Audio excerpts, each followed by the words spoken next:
My name is Brian. I'm 30 years old, and I run a construction business. Work takes up almost all my time, but it allows me to live large. A nice apartment, an expensive car, vacations twice a year, no debts. I have a wife, Natalie. We've been together for 4 years. Natalie is 5 years younger than me. Beautiful, well-groomed. She always presents herself perfectly. Her hair is flawless. Her skin glows. Her nails and makeup are always on point, like something out of a magazine. She doesn't work, and she doesn't need to. I've always told her she can do whatever she wants in our home as long as she's happy. As far as I know, her days are filled with meeting friends, shopping, going to the gym, and visiting beauty salons. That seemed normal to me, even logical. If I could provide for her, why wouldn't she enjoy it? But over time, I started noticing that Natalie wasn't always happy. She often complained that I worked too much, that we spent our evenings apart. And whenever I tried to explain that without my job, none of this comfort would exist, she would just roll her eyes. It felt like I was talking to someone who simply didn't want to hear me. We argued more than I would have liked, but I didn't dwell on it. Every couple fights, right? But one argument was different. It started one morning when Natalie asked if I planned to take a day off to spend with her. I was reviewing a report at the time, my head spinning. A new project ET'd, suppliers dragging their feet, workers demanding raises. It was not the right moment for this conversation. I brushed it off, said there was no way I could today. I had too much to do. Natalie was hurt. She didn't throw a fit like she sometimes did, but the look on her face said it all. The evening was going to be worse. When I got home, she didn't even come to the door. She was sitting in the living room, staring at her phone. I tried talking to her, but she was distant. The tension kept building. We argued loudly, like two strangers suddenly trapped in the same room.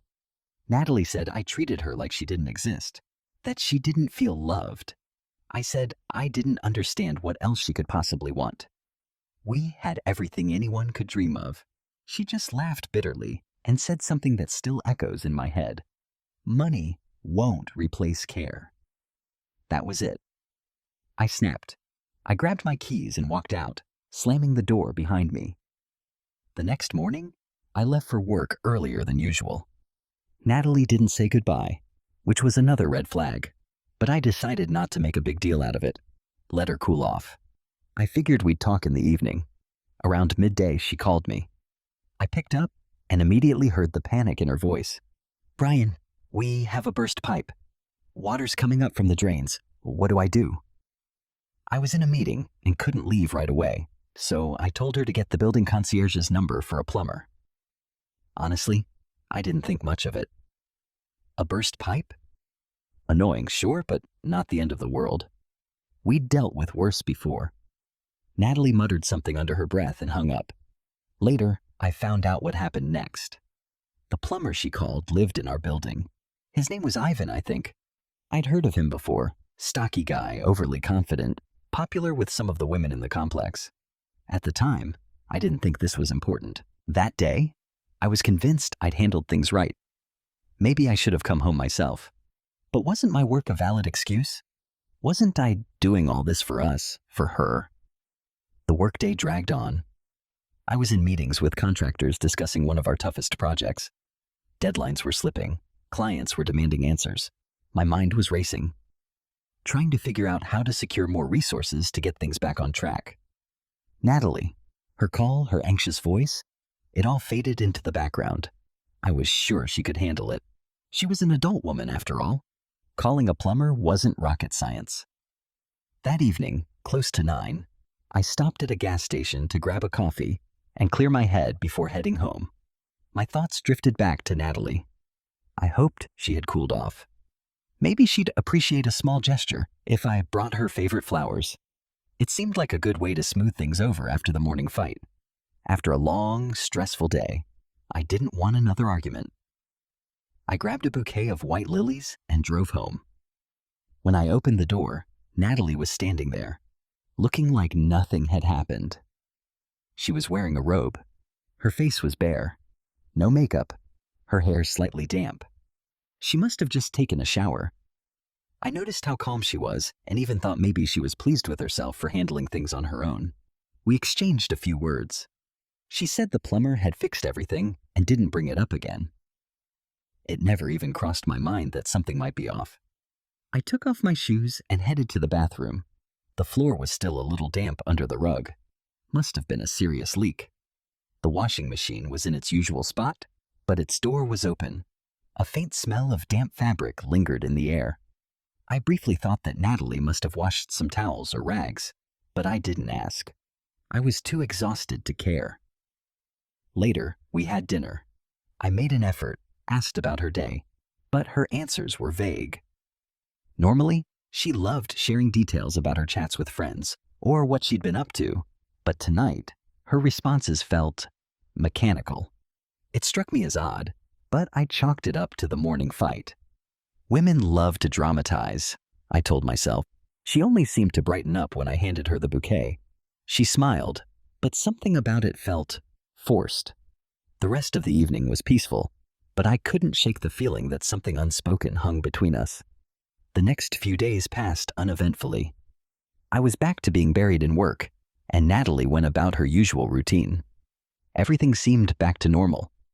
But then I started noticing little things I hadn't before.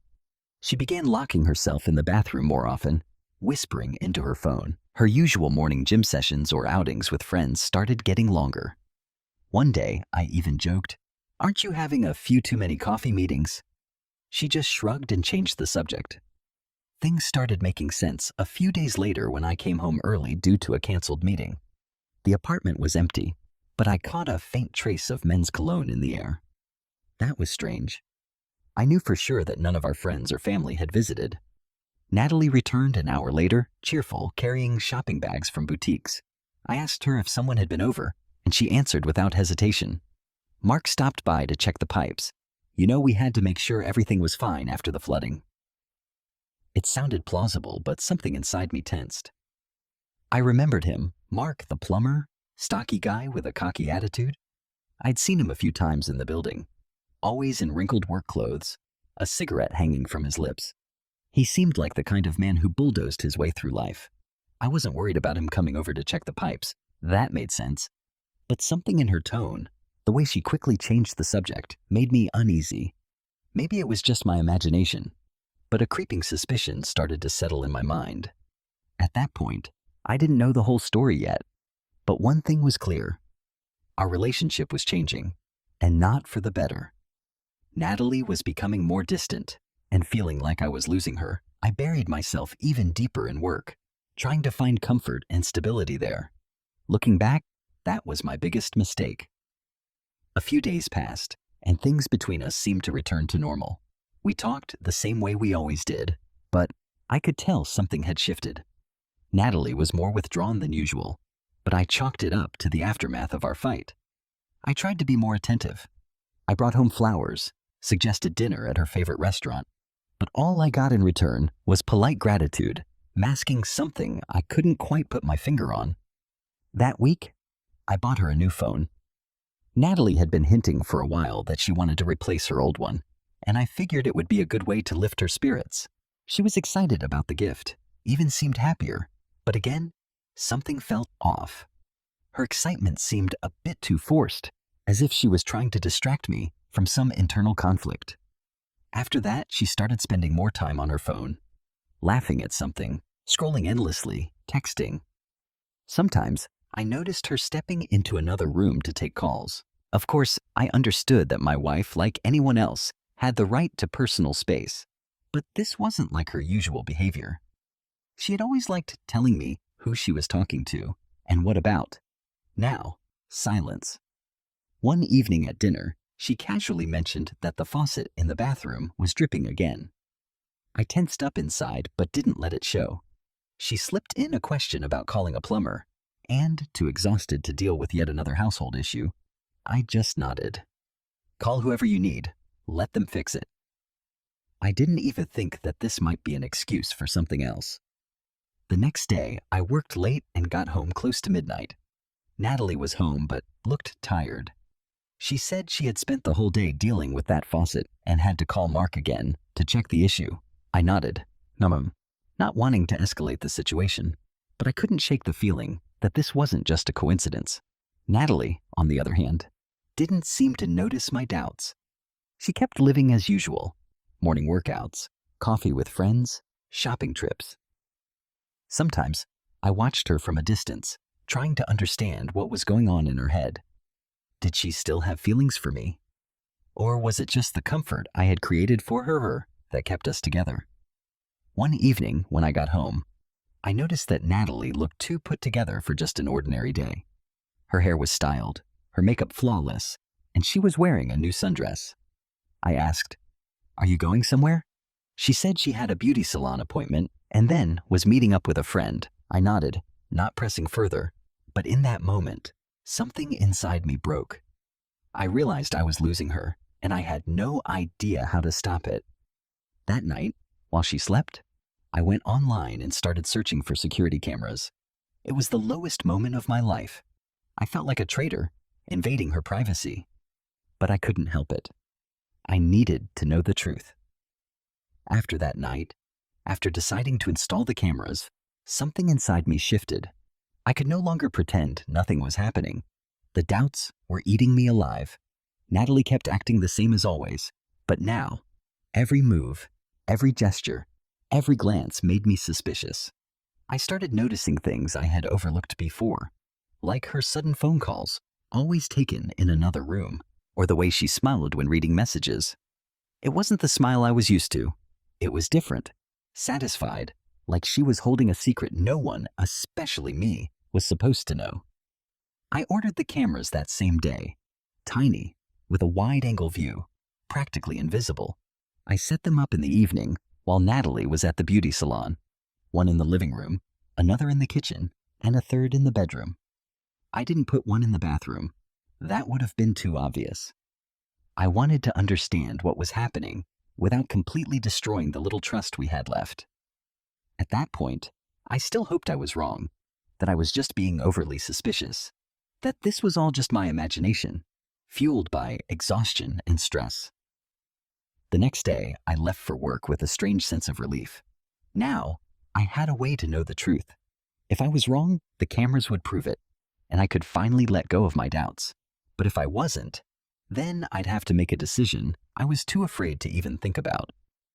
Throughout the day, I checked the app a few times to watch the recordings. Nothing unusual. Natalie was going about her day, talking on the phone, drinking coffee. Everything looked exactly as it should. I felt stupid. Maybe I really had imagined it all. But that evening, everything changed. I came home and found Natalie in a great mood. She was more cheerful than usual. I asked how her day was, and she said she'd been busy with house chores. I didn't press for details. We had dinner, and then she said she wanted to watch a show and went to the living room. I, on the other hand, sat down at my laptop under the pretense of working. In reality, I pulled up the camera footage. That's when I saw Mark. He arrived around noon. I recognized him instantly, stocky, unkempt, with that smug grin. Natalie met him at the door like she had been expecting him. She looked put together, but not in her usual way. Light makeup, slightly tousled hair. Mark stepped inside and they walked to the bathroom. The camera didn't record sound, but their body language made it clear they weren't discussing plumbing. He leaned in, like he was making a joke, and she laughed, playfully waving him off. A few minutes later, they came out and headed to the living room. I watched as Natalie set a cup of coffee in front of him. Then she sat down beside him. At first, nothing seemed suspicious. But then, my stomach dropped when I saw her place a hand on his shoulder. Mark turned, said something, and she blushed. But she didn't pull away. What happened next was fast. He leaned in, and she didn't move back. Their kiss was brief, but it was enough to make my hands start trembling. Then they stood up and walked into the bedroom. I shut my laptop. I sat there in silence, staring at the wall. Everything was clear now. There were no more doubts. I felt anger, despair, and a strange, sickening sense of clarity. Natalie, my wife, the woman I provided for, the person I shared my life with, was cheating on me with this filthy plumber. Why? What had I done wrong? I tried to find a reason, an excuse for her actions, but all I found was emptiness. A few minutes later, Natalie walked back into the room as if nothing had happened. She smiled and asked what I was working on. I told her I was busy with work. It was hard to look her in the eyes. She was acting so normal, so completely unfazed, that I had to hold myself back from asking her right then and there, "How could you?" But I knew it wasn't time yet. I had a plan, and I needed to stick to it. The next day, I watched Natalie as closely as ever. She seemed happy. Too happy. I knew she'd call Mark again, and I needed to be ready. The next morning, I woke up earlier than her. She was still sleeping peacefully, wrapped in the blankets, as if nothing had happened. I stared at her face, trying to read her. What was she feeling? Was she proud of herself? Did she feel guilty at all? Or was this all just a game to her? The thought that the person I had loved and trusted could betray me so easily, so cynically, was impossible to accept. At work, I was on edge. Colleagues talked to me, asked questions, but their voices sounded muffled, like they were coming from far away. All I could think about was Natalie and Mark. Their kisses, their stolen glances, how effortlessly she was tearing our marriage apart. I knew I couldn't ignore this any longer. But what was I supposed to do? Confront her? Start a fight? End things immediately? Or wait until I had more proof? These thoughts swirled in my head as I tried to focus on blueprints and estimates. That evening, I came home earlier than usual. Natalie was home, doing something in the kitchen. She greeted me with a smile and asked how my day was. I kept my answers short, distant, trying not to let my tension show. I knew I needed time to think. Inside me, two feelings clashed. One, the urge to confront her immediately with everything I knew. And two, the need to stay calm and collected so I wouldn't ruin my plans. We ate dinner in silence. Natalie didn't seem to notice my state of mind. She talked about her friends, about her plans for the weekend. I nodded, but I wasn't listening. All I could think about was the camera. I was waiting for the moment she'd leave the room so I could check the recordings from the day. When Natalie said she was going to take a bath, I felt relief. As soon as the bathroom door shut behind her, I pulled out my laptop and opened the camera app. The recordings were uneventful at first. Natalie walked around the apartment, talked on the phone, watched TV. Nothing suspicious. But then I saw it. She spent almost 2 hours on a video call. The camera didn't record her phone screen, but her gestures, her smiles, everything told me she was talking to someone she liked. I knew it was Mark. I was sure of it. The way my fist clenched painfully was my answer. Her behavior left no doubt. She twirled her hair around her finger, laughed, bit her lip. All those little things I once found cute now made me sick. She looked like a love-struck teenager, like she was just starting to date someone new. Rage boiled inside me. Natalie came back from the bathroom, wrapped in a soft robe, looking relaxed and content. I quickly shut my laptop before she could see what I was doing. We exchanged a few words, and then she went to bed early. I stayed in the living room, drowning in emotions. The next morning, I told Natalie I'd be working late. She just nodded, as if that was convenient for her. I drove to a store and bought another camera. Better quality, with audio recording. If I was right and she invited Mark over again, I needed undeniable proof. I set up the new camera in the living room, using the excuse that I was checking the wiring, then left for work. But my thoughts stayed at home. 2 days later, the moment finally came. That morning, I left early, telling her I had a meeting with a client that evening. Just as I expected, Natalie took advantage of my absence. By midday, I checked the camera feed and saw her pacing the apartment nervously, as if waiting for someone. Her phone was in her hand the entire time. Then the doorbell rang. He walked in like he owned the place. Natalie led him into the living room, and I watched as they talked. She placed a cup of coffee in front of him. They laughed, chatted. I saw Mark lean in toward her, and she didn't pull away. On the contrary, she looked at him with a playful, almost flirtatious interest. A few minutes later, they got up and went to the bedroom. The camera couldn't capture what happened in there, but I didn't need to see it. I had all the proof I needed. I closed my laptop as a wave of rage and bitterness crashed over me. It felt like a punch to the gut. I couldn't believe she had taken it this far.